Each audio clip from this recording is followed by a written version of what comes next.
अनिल देशमुखांना अहवालात clean chit नाही। ABP माझाच्या exclusive मुलाखतीत न्यायमूर्ती चांदीवाल यांचा गौप्यस्फोट।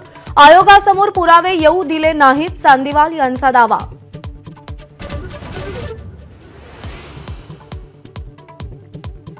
बार मालकांकडून आलेल्या 40 लाखांचा वाझेकडून उल्लेख, पण पुराव्याअभावी रेकॉर्डवर घेण्यात अडचण।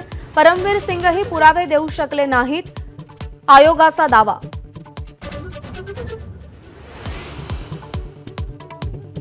मुंबईतील जोगेश्वरीमध्ये शिंदे आणि ठाकरेंचे कार्यकर्ते आपापसात भिडले। वायकरांच्या कार्यकर्त्यांकडून वस्तू आणि पैसे वाटपाच्या आरोपानंतर बाचाबाची आणि दगडफेक। परिस्थिती नियंत्रणात।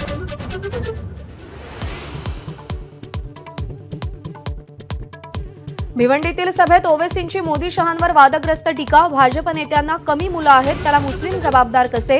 ओवेसींचा सवाल। वणीमध्ये उद्धव ठाकरेंच्या बॅग तपासणाऱ्या भरारी पथकाचं कौतुक। निवडणूक आयोगाकडून शाबासकीसह प्रमाणपत्र। झारखंडमध्ये पहिल्या टप्प्यातील 43 जागांसाठी मतदानाला सुरुवात, तर 10 राज्यातील 31 विधानसभा मतदारसंघ आणि वायनाड लोकसभा पोटनिवडणुकीसाठीही मतदान।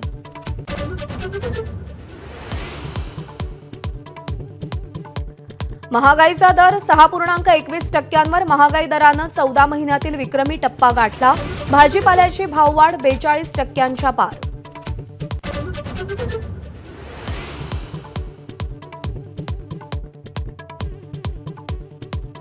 चीनमध्ये भरधाव कार गर्दीत घुसल्यानं 35 जणांचा मृत्यू, 43 जण जखमी। दहशतवादी हल्ला असण्याची शक्यता।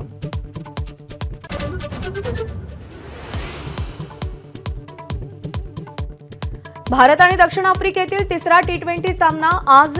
4 सामन्यांच्या मालिकेत दोन्ही संघ 1-1 न बरोबरीत। कोण आघाडी घेणार याची उत्सुकता।